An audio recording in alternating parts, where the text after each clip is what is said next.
This is a unique moment, I think, for the area. I think for the state. Tourism has evolved within the last 5 years, and so this really creates an opportunity for us to stand in this moment and be a beacon of change for those throughout the world. For more than 20 years, the Civil Rights Institute educated people all over the world about what happened here in the 60s and the ramifications of those actions and behaviors, not just in Birmingham, but across our country over the course of the last 50 plus years. I think where we're going as an institute is to really be a beacon of hope for people grappling with whether it's civil rights, equality, the same types of issues that took place here that are manifesting in many different ways in different parts of the world, here in our country and in other countries.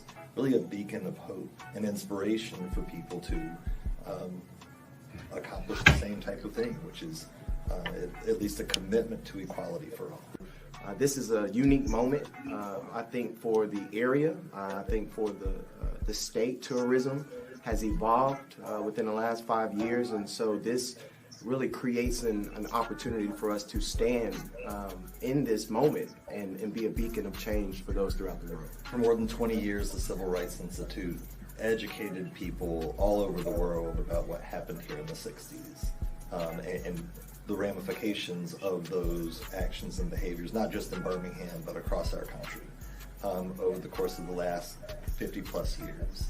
I think where we're going as an institute is to really be a beacon of hope for people grappling with whether it's civil rights, equality, the same types of issues that took place here that are manifesting in many different ways in different parts of the world, here in our country and in other countries. Really a beacon of hope and inspiration for people to accomplish the same type of thing, which is at least a commitment to equality for all. This is a unique moment, I think, for the area. I think for the state. Tourism has evolved within the last 5 years, and so this really creates an opportunity for us to stand in this moment and be a beacon of change for those throughout the world. For more than 20 years, the Civil Rights Institute educated people all over the world about what happened here in the 60s and the ramifications of those actions and behaviors, not just in Birmingham, but across our country over the course of the last 50 plus years. I think where we're going as an institute is to really be a beacon of hope for people grappling with whether it's civil rights, equality, the same types of issues that took place here that are manifesting in many different ways in different parts of the world, here in our country and in other countries. Really a beacon of an inspiration for people to accomplish the same type of thing, which is at least a commitment to equality for all.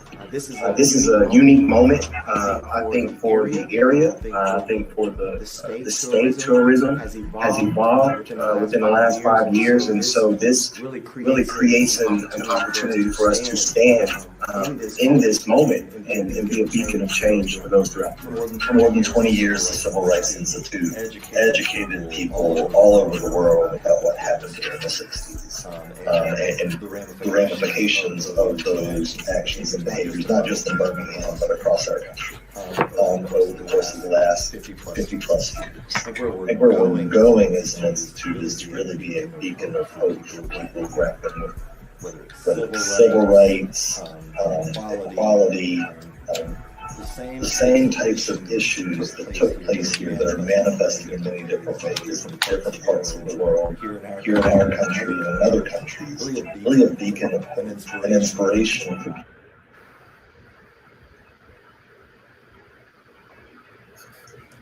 Good afternoon and welcome to the Birmingham Civil Rights Institute weekly conversation series sponsored by BBVA. This week's conversation is called Respect the Brand, Black Images in the White Mind.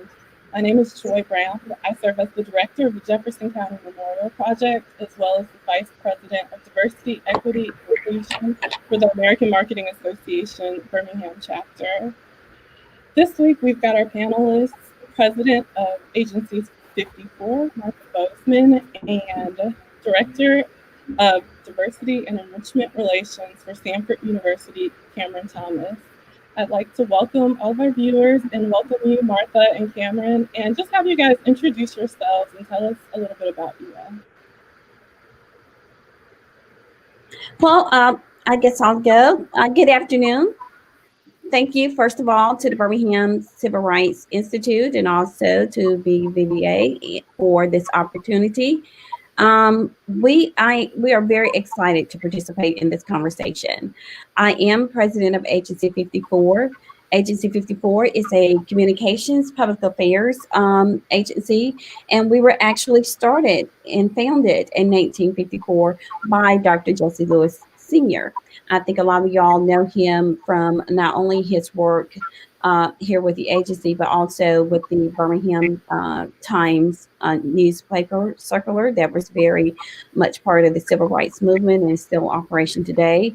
And again, this is a topic that is dear to our agency's heart, especially since we are now the oldest marketing, public relations, communications agency in the country that's owned by an African American. So we're very excited to be a part of this historic conversation because we want to work hard to continue Dr. Lewis's legacy and the legacy of this agency that we'll talk about a little bit more later.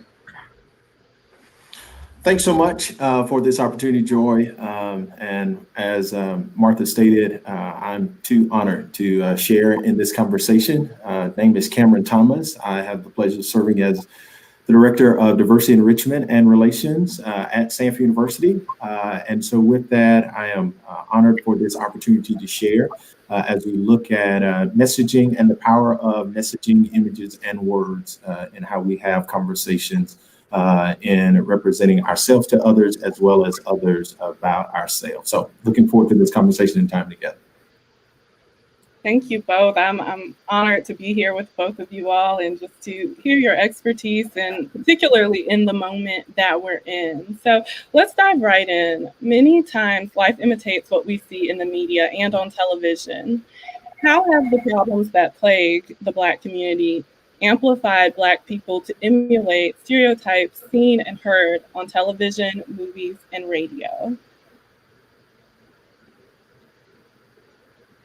You want to start, Cameron?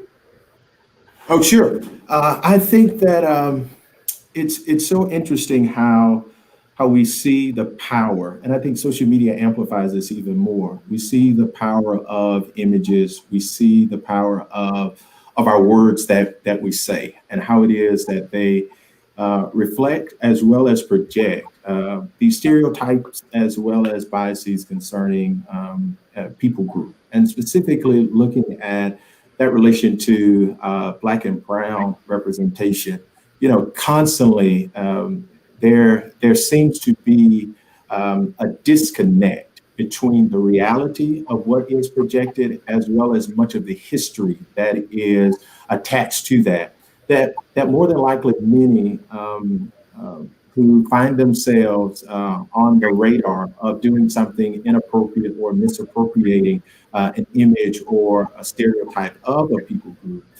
They find themselves with their hands up and saying, you know, I'm sorry, but there's a detachment from the history and the legacy and what it is that those things have manifested, what those things have kind of portrayed to further display and project these stereotypes that end up having a negative connotation towards these groups. And I think that it's essential and important that we understand not just simply the history that's attached to these things, but also the power and the impact, because they can be used to leverage much of negative stereotypes concerning people of color or any respective group. Well said. Well said. I just kind of like to echo a lot of what, is it okay if I call you Cameron? Sure. Okay, Cameron. Echo a lot of what Cameron has said. And let me start off by just kind of moving to the side here so that you can take a look at the image behind me. Pictures are worth 1,000 words. Visuals matter. If you're blessed to have sight, you take in your surroundings, you take in your imagery, you take that all in a visual way. This image that's behind me is very historic. This was one of the first ads that was created to break barriers of how African Americans saw themselves or how we were trying to be known. Unfortunately, from the vestiges of slavery, others have tried to define African Americans, Black, colored, Negro, whatever you're defined by according to the era. This image came about because in the early 50s, when Dr. Lewis was working at Coca-Cola, the CEO came to him and was like, why aren't Black people drinking Coca-Cola? And he was like, you're not talking to us. If you talk to Black people, then maybe we'll listen to your product and see what you're having. But prior to that time, unfortunately, African Americans were marketed to by images of, and I'm quite sure we'll get into this, images like you saw on the Uncle Ben's rice packaging, the Aunt Jemima. It was either in blackface, bandana, someone, very dark complexion, being viewed or depicted in a very subservient role. And with the name aunt or uncle attached to it, because back then, so that people of color were not, or let's get Black people, were not given the respect with the prefix on their name of Mr. or Ms. or Mrs. White people saw it more so from that era in a derogatory way to affix uncle or aunt before a person of colors or a Black person's name. So the ad behind me is very historic because this was one of the first marketing ads where an African American middle class family was depicted sitting around the TV, drinking Coca-Cola, not in blackface, not with a red bandana, not in a subservient role, where you may have a father who's with his wife and his son watching TV, having a meal like every other family, or let's face it, like any other white family would be doing at that moment as well. So brands like that, like Coca-Cola, and as those sales began to rise, because Black people started to see themselves in a very progressive, positive light. And of course, you want to be a part of something that's progressive and it's exciting. Their sales rose. And then you start to have other brands like Cadillac that came along that was like, okay, let's get some, African Americans or Black people driving nice cars, and other Black people will want to drive a nice car too. And then, and Jackie Robinson, who's actually was a good friend of Dr. Lewis, is, started to be depicted in those ads, as well as other athletes who was breaking barriers at the time. So, and I know we have other questions to get to, but, to just kind of start off talking about, how things are amplified when you start to go into stereotypes, and whether it's positive or a negative way, pictures do, or images do, define how people will perceive you or perceive us. And so that's why it's very important to have people of color in the room to help with that narrative and help with that depiction, so that it's done so in a more positive and respectful light. And that brings us to this moment, and it's most unfortunate that in 2020, and as welcoming as this platform is, we're still having to have these conversations today. So I'm sorry, Joy, that was a long. No, that was amazing. Thank you. And I will say what you have said so much, and just that, Martha, you and Cameron both. I think it's really powerful what you said of, having us at the table to, have that input. But I'd like to highlight that Agency 54 built the table. You guys brought your own table. I definitely think We need more of that. And yeah. you're segueing me into my next question, and we will get into, Uncle Ben and Aunt Jemima and those stereotypes a little bit later. But let's go on to the next question. So many of us deal with internalized oppression from seeing ourselves through the lenses of white supremacy portrayed in the media. What does it mean for Black people to see themselves through their own lenses? What does that look like for us? I think we got to be sure that we define ourselves before others define you. And if we want to be seen in a positive light, then we have to depict ourselves in a positive light. Again, that's why we need to be in the room, whether it's scripting a TV show, a movie, a commercial, a PSA, what have you, because unless you are truly of that world, how can you define someone else's world? And then you start to bring in elements that may not be as founded and as grounded as one may think. We have to be careful when we start to talk about, okay, how do we want to be defined? How do we want to be perceived? And of course, people who do not have your best interest in heart, of course, they're going to look and capitalize on each and every opportunity possible to bring out negative aspects of one's culture or of one's history.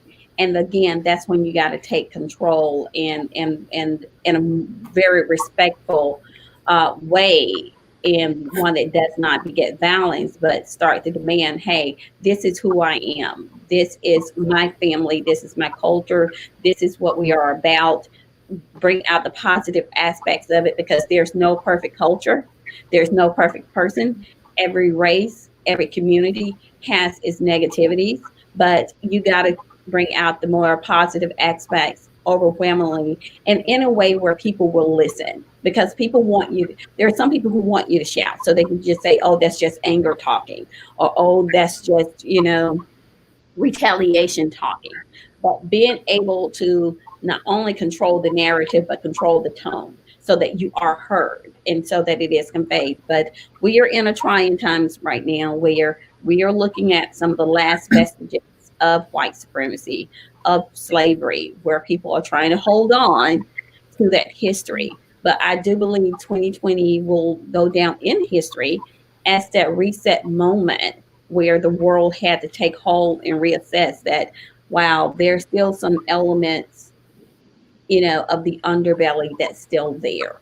And for a force to be out there greater than ourselves to cause the world to still itself, to cause America to still itself, to see this Black man's life literally being choked out of him behind a badge, or this young woman's life being taken by ambush.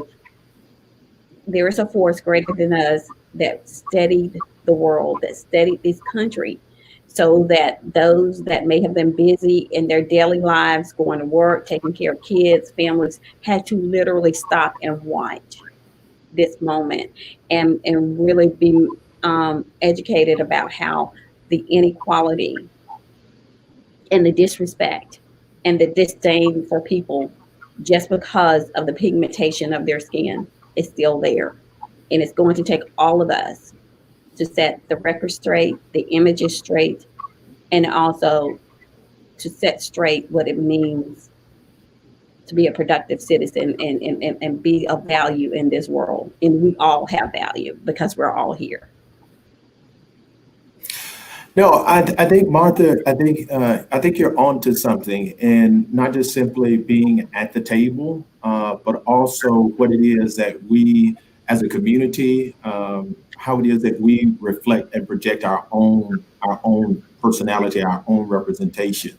And I also think that it's monumental that BCRI is hosting this conversation in the midst of 2020. And it being the place where we go to see history, but it also allows us to be able to have this conversation so that we will not fall succumb to this same thing again. And I think one of the biggest things that has been noteworthy to me during this time is definitely rooted in identification. Martha, you mentioned something that is so important and essential as we look at these things, that listen, there is not this monolithic expression that is Black. And so with that, what I have seen and been so encouraged by is that we have taken the best of our experience that has been birthed even out of the midst of this double pandemic that we're facing, not only with the coronavirus, but also with the exposure of what has been the Black experience. Like Martha said, the rest of the world has had to stop what it is that they're doing in order to see and be faced with these conversations. But I do think that that there's a generation that are coming along that are able to pick up the notion of Wakanda forever, where we have seen these images portrayed as we visit places like the Institute that have had this negative connotation and negative expectation, where we are this or that, but never Mr. or Miss or Mrs. But we have now taken full range to the story that is being spoken and talked about with relation to Black culture, as well as Black representation and presentation on so many levels. So I think that in the midst of it's kind of serving as this phoenix, this coming out, this rising up that is coming out of the midst of darkness, this oasis in this place of desperation. But we've been able to, I mean, the creativity that has come out of this. I mean, the verses, challenges that are highlighting the beauty of Black culture has allowed for us to not only sit down and have conversations with Monica and Brandon, but also sit down with Aunt Patty and Aunt Gladys, being able to say that, listen, there is another side to this. There is hope in the midst of our communities and how we view ourselves, even with what seems to be hopeless representation. So I would say that we have combated that by injecting projections of ourselves that will be empowering, not just singularly for the next generation, but peer-to-peer, for inspiration and encouragement for our grandmothers and our aunties, who too are able to express and share their self and be proud of their baby boy, their baby girl in the showcase and attention that they are able to give. And can I just, before we go to the next question, I like what Cameron said when Cameron was talking about how we have, icons, whether it's Patty and Gladys doing the verses, or Brandy and Monica, a younger generation doing the verses. A lot of that is going back to how these actors and actresses, these artists, and we love them for their entertainment. It's great because some of these same people helps us escape when we don't want to have to think about these heavy topics.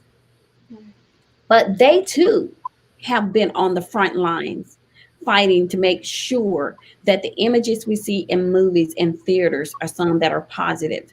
I remember how there was actors and actresses trying to fight Hollywood so that they stop being only cast as prostitutes or the crack addict, or you could only have a Black person being cast as the thug, the robber, the criminal that somehow always was the first one to get killed in a movie. I mean, there were actors and actresses from Sidney Poitier to others who have fought to break those stereotypes, because they knew that there were other generations that was coming to the movie theaters or coming to those plays to see them, and that there had to start to be images of Black people being shown in a very positive way. And I remember, oh God, I'm telling my age now, but I do remember how exciting it was to have a movie like Roots come out that had this all Black cast, even though it was still about slavery. It was about having so many actors and actresses of color in this one production. But even then, from now you hear stories about Shonda Rhimes or other creators who are fighting to make sure that positive stories be told with people of color in a positive light. And yeah, there's some other, you know, plays and movies where that's not so much done, but you know, it's a march. You know, it happens over time. But there are a lot of people who are fighting for our image to be depicted in positive ways. Agreed, Martha. It's definitely a collective responsibility and collective weight Yeah. that we carry for future generations, especially. And that was a powerful analogy, Cameron. Thank you for that. Mhm. I did want to remind everyone, all of our viewers that are watching, this is live. We are taking questions from our viewers. So please, if you have any questions, drop them in the chat on YouTube or Facebook. I did see one question pop up about if there's any programming for educators. So I would like to remind everyone that this is being recorded. It will be available on the Birmingham Civil Rights Institute's YouTube page and Facebook page for viewing later. As well as I wanted to suggest a really old film. I think it came out in '87 called Ethnic Notions. If any educators have not seen that film, I would definitely encourage sharing that with your students. I would encourage everyone to watch it. It dives deep into those stereotypes like the Mamie and the Pickaninny. And it's a really powerful, dated, but necessary film. So let's circle back around. We mentioned, you know, Aunt Jemima and Uncle Ben and brands such as that earlier. So considering those brands that have now recently made the decision to change their name and even into mascots, changing their mascots, I mean, I think this is a given question, but I really want to hear you all's thoughts on this. Do we think the current political climate initiated that? And do we think that it would really make significant positive impacts for society? I think, go ahead, Martha. I guess what I was trying to do, Cameron, where you take the question first on one, and then I'll be the first on the next one, so you won't have the same person going first. But so when it comes to brands, it's sad that it's happened this long, and that's in a very subconscious way. I think I stopped buying those brands a long time ago for that reason. And I remember this particular episode of A Different World called Mammy Dearest. And it was about the character Kim, who was very dark complexion, and how Whitley, a very fair-skinned roommate of hers, wanted to honor the halls of this dorm, or renaming of this dorm, by highlighting these Black women who have been so profoundly impacted our history. And she wanted to also include Mammy as part of the Black women to celebrate that. Where the character Kim is dark complexion, and she just took offense to that because of all the negative connotations to that Mammy depiction. And I rewatched that episode last night in anticipation of this conversation, because I felt so strongly drawn to it, and it's still relevant today. And I remember that episode is, God, a couple of decades old, and we're still fighting these stereotypes where a person's complexion or the depiction of them in a subservient role is something that is being used to market and sell products to families, to children. And it's very disappointing, because there were negative connotations to those depictions, and how to use those type brands for our community as representation of our community, and to have it be deemed negative in that light. And you have a lot of young, dark complexion young men and young women who for years, because of their pigment and their skin tone, have been made to believe or made to feel like because you have that particular complexion, that complexion, or you have that particular reference of an appearance, that's a negative, that you're not attractive, and that you're not to be heralded in all of your beauty. And it taught that no matter how the world may see you in this very slave-like getup, that you are a queen. And she did this act where she transformed from this mammy depiction as a slave into this beautiful Nubian queen. And that's what we gotta begin to start to turn that tide. Don't let marketers and Wall Street and corporations define who we are or define our worth and use it to make money, because that's what it is. It's a marketing tool. And you got a lot of young little girls and boys who are looking at these labels and feeling like there should be something inherently subservient by seeing their reflection on these boxes. So it's not just branding a product, but it's branding a perception that carries. And even from my own personal experience, being a very proud, dark complexion woman, I got that growing up as well. Whereas, oh, for a dark skinned girl, you're cute, or you're the prettiest little darkest thing. And it's something that I'm thankful for, because I have such a strong family supported system. We weren't taught to define beauty by complexion, and my mom and dad made sure that, because there were 7 kids, that her kids always looked clean and presented well. Your hair had to be done and your clothes had to be clean at all times.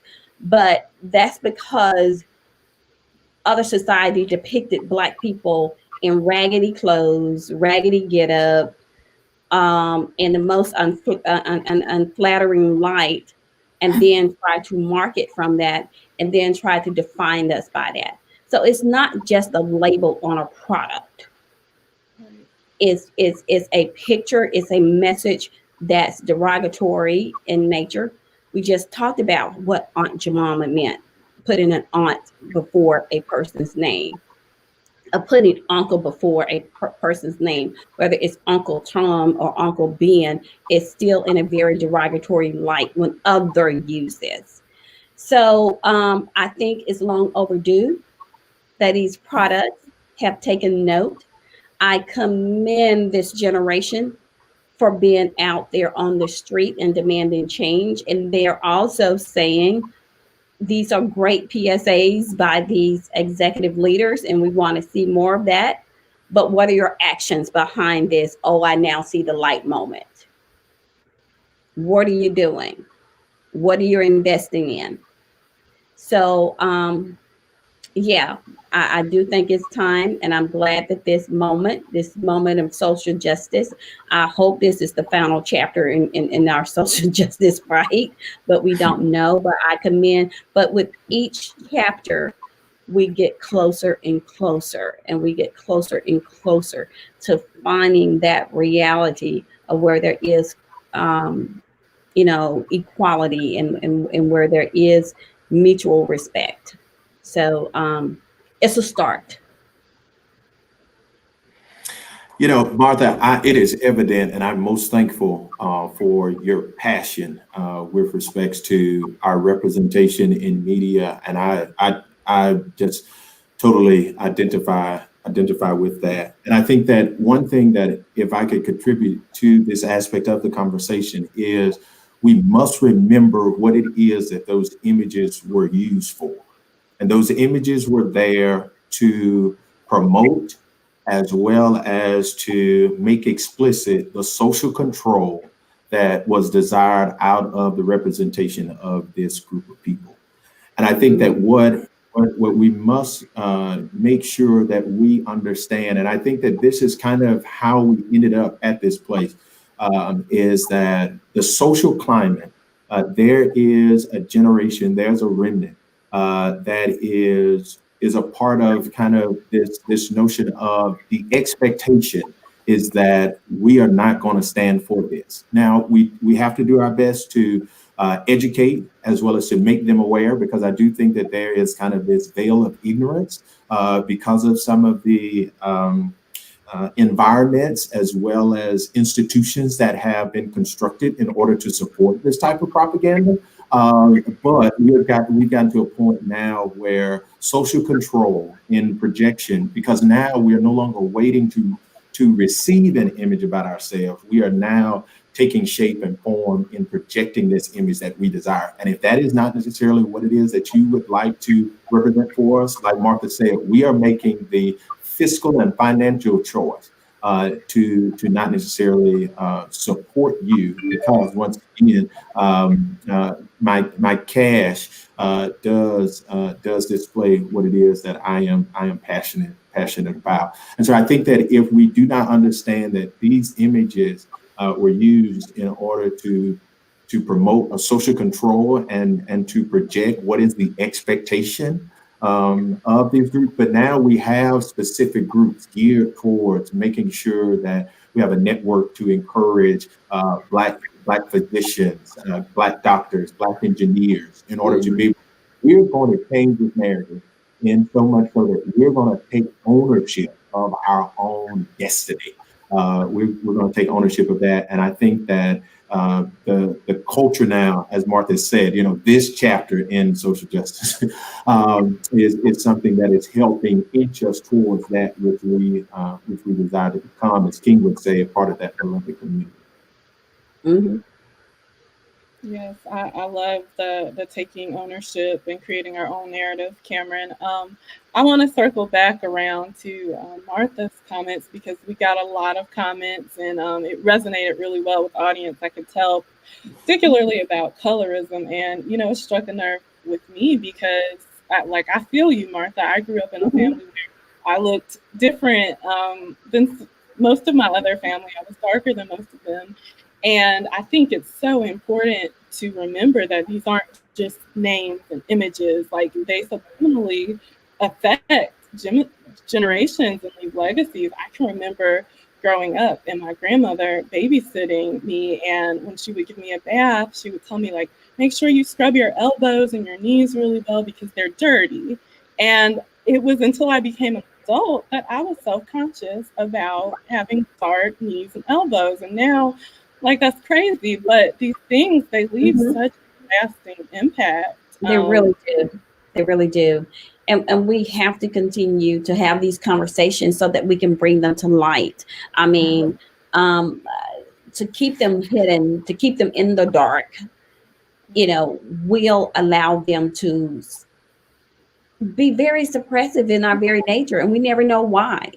And not that you're asking anybody to comment. You shouldn't be commenting on people in a superficial way in the first place. It's not about that. It's about hard work. It's about ethics. It's about being able to find your purpose and how can you contribute to your society and your life, regardless of how you look or how one may perceive you. So, oftentimes those comments, of course, go unsolicited and unwarranted, and they're not compliments at all. But I think, especially with not only young Black girls, but young Black boys too, find a way to have positive images around them, and especially in their formative years. And we do have to be careful. And oh God, I hate to say this, but I'm going to say it publicly. We do have to be careful what our young kids are exposed to in this world of entertainment right now. I was at a stoplight the other day, and the bar where you're cycling, and there was a group of young African American ladies on this bar cycling, and they could have been in any rap video. Just the bouncing up and down and the suggestive nature, and again, I go back to entertainment and TV. they know young people are impressionable, and they gravitate to perpetuate these images of being oversexed and promiscuous, because you're suppressing a generation of people that could be focusing on something positive. And we got to be more proactive in trying to navigate young people to more positive programming, positive images, positive music, because if not, we're going to hurt ourselves. So we got to start to take ownership as well as to how we, see each other, because you can't tell me, I'm not Angela Bassett. I'm just saying, because I choose to, identify with her. She's just, so strong, or a Gabrielle Union, just bringing out these other positive images of people that we can emulate and be like, okay, Yeah. and then create your own positive image as well. Right. And I think that it's also just connecting the dots together in this idea of kind of social control and controlling the narrative. I think that our culture received that which we felt projected upon us, and so we decided to scapegoat and other anything that was not us. Mm-hmm. And in the othering, we ended up doing it to ourselves. Right. And then as a result, that became a place of division. Mm-hmm. And so here we are disjointed, fragmented along the lines. And the notion is that this too seems to be a part of the social control aspect, because now we are doubting not only the beauty, but also the dignity towards people who we know have a shared interest as well as a shared destiny. We are neighbors. We are, church members together. We are in fraternities and sororities, and the historical representation that has been associated with organizations. That you're not this enough, you're not that enough, and so we ourselves succumb to the notion of social control, so much so that we now desire to control our own social at the detriment of our own community. And we are seeing that constantly now, and I think, Martha, that is definitely great to highlight as we have these images, because everyone has social media, cell phone, to these images, and what we see does matter. I'll never forget, it was transformative for me when I saw my first Black professor in my undergraduate college experience. It was transformative for me. All I ever knew was that if a person with my interest in studying religion and faith, they were just preachers, but I came to my undergraduate program, and once again, identification and representation means so much. My entire outlook was blown by having a 6'5", 280 Hebrew professor who looked just like me. And that identification was empowering to put me on a total different trajectory from what it is that I could imagine at all. So it matters. It matters. It matters. Representation matters for sure. So let's go back to those narratives, Cameron. We had a really good question from one of our viewers. Can you discuss the link between the power of narratives, the exposure of faulty histories, and the hard work of divesting ourselves of the stereotypes imposed on us?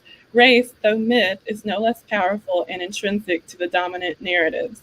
How do we debunk the myth without allowing others to discount the real experiences associated with our Blackness? This is such a multi-layered question. I wish I had even more time to think through it and respond.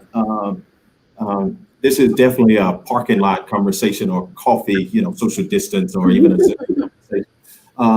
I think that there has to be a resurrection, and I think we're on the cusp of it now. There has to be a resurrection of Black pride. And in saying that, my kind of training is is in theological work. So I've spent a lot of time in thinking about Black theology as a whole and looking at that and those images, the projections of what Jesus looks like, are transforming and impactful as well. But in thinking about that, there has to be, like I think of the Good Times episode when the Black Jesus goes up. And so, Good Time does not in any capacity, it speaks to the reality of the life lived of Blacks in kind of in that urban setting. But in being able to do that representation, that imagery projected for us a shared interest. So we were able to see that which we experience and the life that we live is not something that we're doing in isolation, but there's a shared narrative that we can collectively be galvanized around. But in telling that story and being able to not just simply preserve Blackness, but being able to stand boldly in it, I think that it is quintessential and important for us to be able to see that Blackness is something that is intricately woven in this experience, and we should not run away from it. I think that is something that our image projection has cause for us to question and to doubt, because we are somewhat tempted to think that the other is even better. And with the other being better, our idea and notion is that we kind of devalue what it is that we ourselves bring to the table. And as Martha said, with 1854, we're not just simply here to come at your table, but we also have our own table that is established, that is here. And so many people project that people of color who are in white spaces, they are either going to sell out, burn out, or get pushed out. But the beautiful thing, that's a Jamar Tisby thing, but the beauty about that is that we always can take ownership of that which is ours. So not only can we work in majority white spaces, but we can also create and cultivate something that speaks to our experience. And then from there, we can make the choice if I want to be here or if I do not want to be here.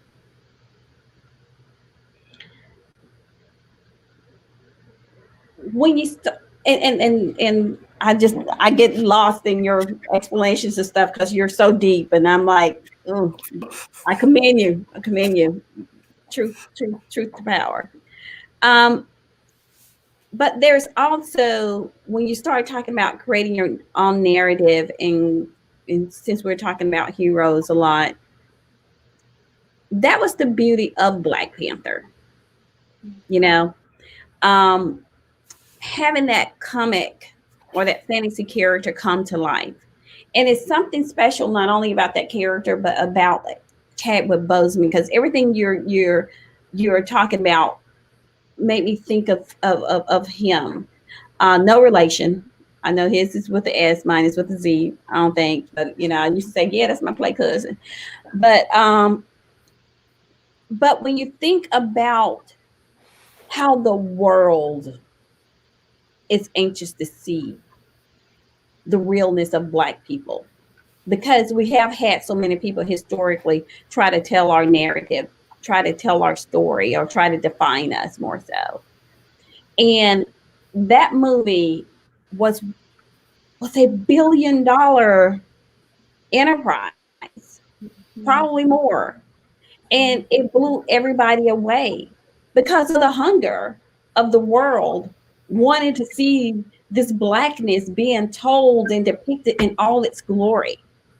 And I think pop culture, it is very impressionable and it can be very impactful. And to have that movie to be written and told by people of color, being, portrayed by people of color. And if you go back and look at those interviews from a Chadwick Boseman to Kugler, I think is his name, and they and talked about how they concentrated on everything as to how Black people were depicted with certain dialects.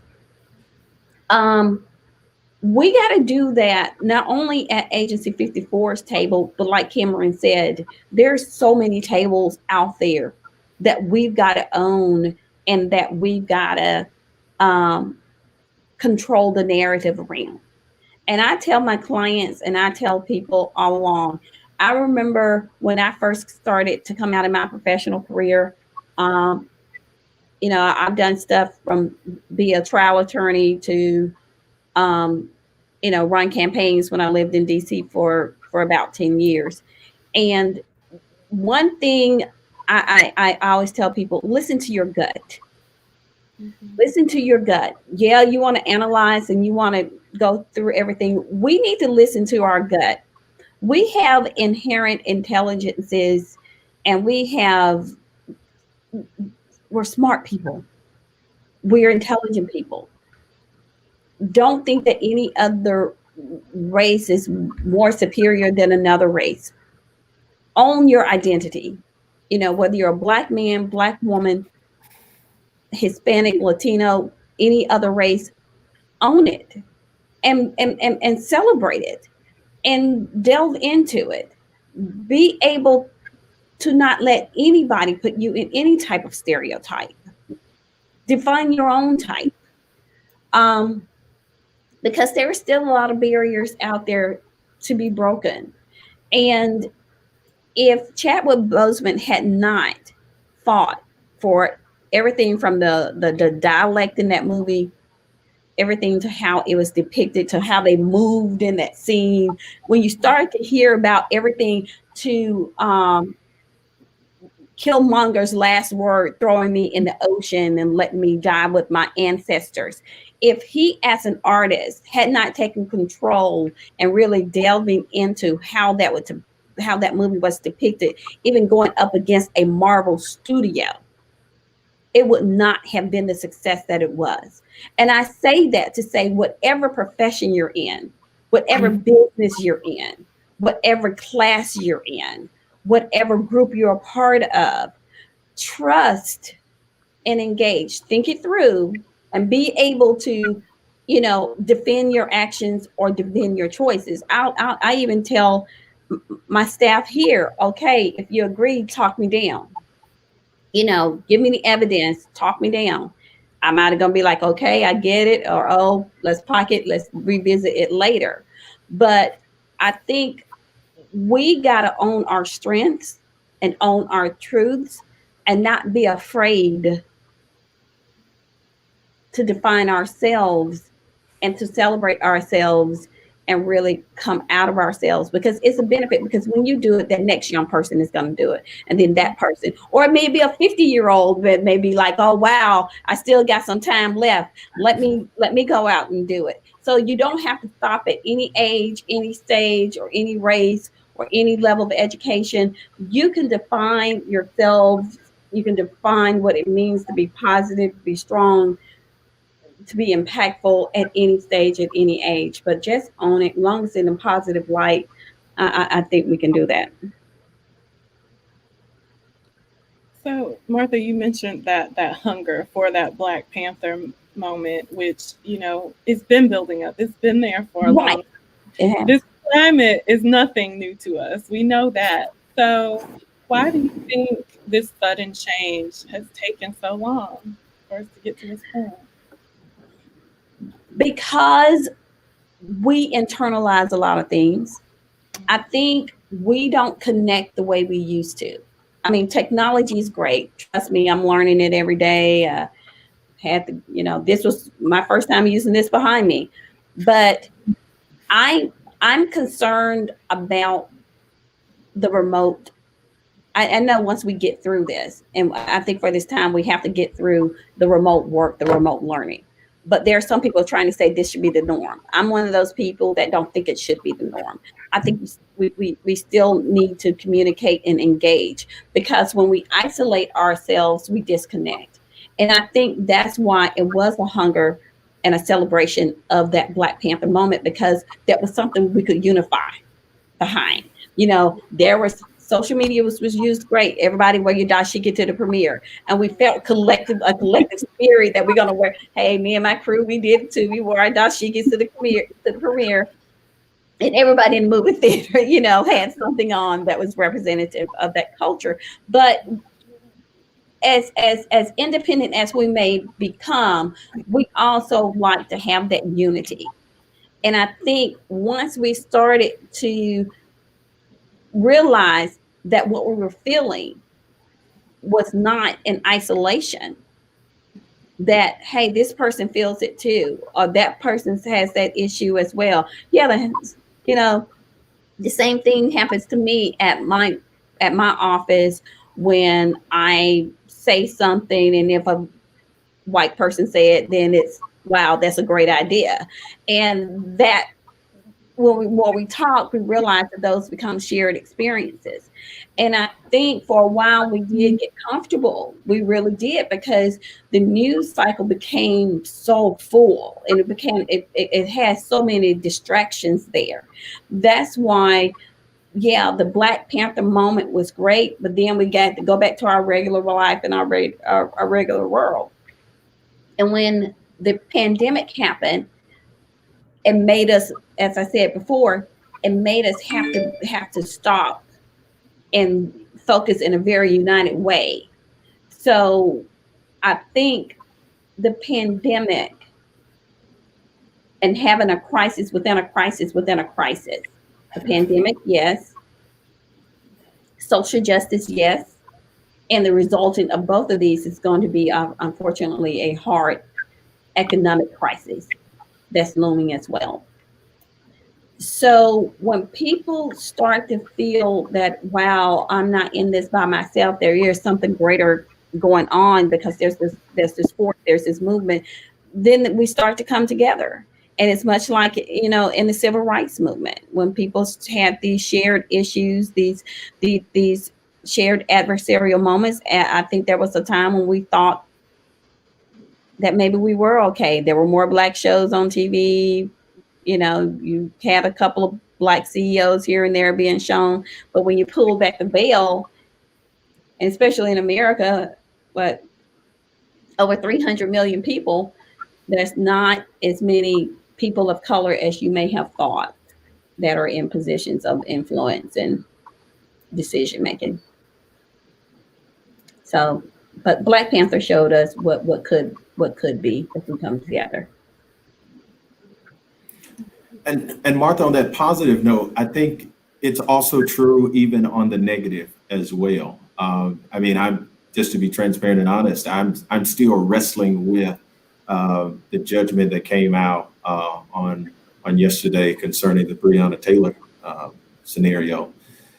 In so much so that even with there being a distance between space and time concerning being here in Birmingham and there in Louisville, there was a collective lament that I was able to experience and have shared. So much so that experience drew me back to listening this morning to the eulogy that Dr. King gave at the funeral services for a few of the 4 little girls that had passed. And so in listening to that and in seeing that time, that space, and that moment, I think that what we are getting a chance to see now, that the isolated moments are now culminating into another movement. Yeah. And so with that, once again, we're able to take the best and the brightest and the things that are helping represent us. And so we're able to laugh together, be proud together, like with Black Panther, but we're also able to pause and lament together. And I think that even despite it being remote, a lot of times virtually, behind Twitter fingers, that kind of thing, but there is this shared lamenting and kind of mourning that we too are able to be engaged in.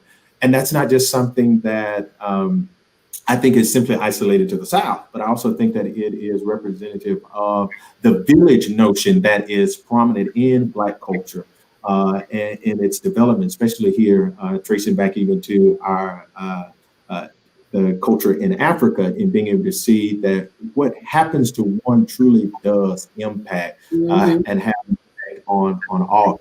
Because we were able to see Trayvon and Sandra and Brianna, we were able to see them as brothers and sisters, and I cousin them, in being able to see that and share it. So we are collectively brought into that as well. Yeah. Yeah. So we're running out of time, but this Yeah. brings me to my last question, and probably the most important question, and it's something that I have personally struggled with working in marketing and DEI. So we just kind of got into those recent deaths of George Floyd, Ahmaud Arbery, and Breonna Taylor, and that really pushed the Black Lives Matter movement right into the forefront. And we've seen all of these companies release these statements in support of the Black Lives Matter movement. How do we discern the authenticity of those statements? Um, I think we have to look at action. It is what it is. Action. Those statements are great, but question these companies as to what are your measurables. What How do you define progress? How do you define engagement? And one of the service offerings, hey, we are in business, we are a company. We work with our clients, and we're hoping to work with even more clients on D&I, on corporate social responsibility, diversity and inclusion. This is the time to hire firms like ours to be in the room, which is the reason why I went into this industry as well, to be able to be that voice in the room when you are talking about issues that's going to be inclusive and impactful in communities.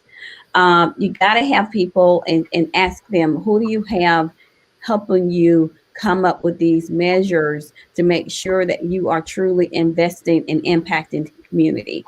There are several ways that it can be done, whether you're in the banking industry, whether through CRAs, whether you are in energy sectors, whether you're in products of services. If you have a bottom line, whether you're creating scholarships, whether you're partnering with affordable housing, there are a lot of people in debt. What are you doing to help alleviate, setting up some type of nonprofit to help people who have these high energy bills or water bills? I mean, my heart goes out to this winter and fall, because these companies, they can only not disconnect you for so long, because they're racking up millions of dollars in debt too, because people aren't able to pay basic utilities. So where are some of these type of benevolent philanthropic organizations and operations to truly go to the heart of alleviating people's rent, mortgages, helping to give them some type of cushions? And then what are you doing to hire an executive staff and hire within your company? Do you plan to increase so many diversity hires, so many inclusive hires by XYZ? Who's going to be in your C-suite, with the final decisions? Those are some of the type of measurements you can look to for corporations. And how are you truly employing suppliers and diverse businesses to help service your community or service your operations? Because most of these corporations, trust me, they have a supply span that will blow your head away. How much of that is going to diverse suppliers? So those type measurements, I think, they can look to implement and execute to really, and it's not going to be done. And I'm not just talking about, for the next 6 months. I'm talking about that becomes part of your practice as long as you're in business. What does that look like at the end of the first year, 5 years, in 2030? That should be the norm, not just the exception, or not just for a nice statement that's going to put a Band-Aid. Yeah, Martha, I agree. And, I would even go as far as to say that our culture is probably on the kind of desensitized side of these kind of PR statements. Yeah. But in asking that, I think that it's not only important to have the right PR communication and marketing and making sure you have representation in photography and images that you project, but also the question must be asked, what is, as Martha was stating, what is your sustainability plan? Because we can come in, set something up, give someone this special assignment for 3 or 4 months, and we can say we check that box. But how is it that you want to sustain your statement, if it has served as an endorsement of Black lives? Because not only that, we will need to see the impact of what it is that your business has committed to in order to, like Martha stated, affect the welfare and the well-being of this respected constituency. Because no matter what industry, no matter what sector you're in, there is a connection point there with Black and brown bodies. And if there's a disparity, is your company, is your institution, are you committed to seeing out the eradication of unjust practices and the like? But I think even further, the foundation of that is as Martha was mentioning, talking about the budgetary expenses that can be allocated. If we're honest about it, but culture serves as the foundation of any budget. And so with that, what is the culture of what it is that your company or respective institution, what is the culture there? Are you inclusive?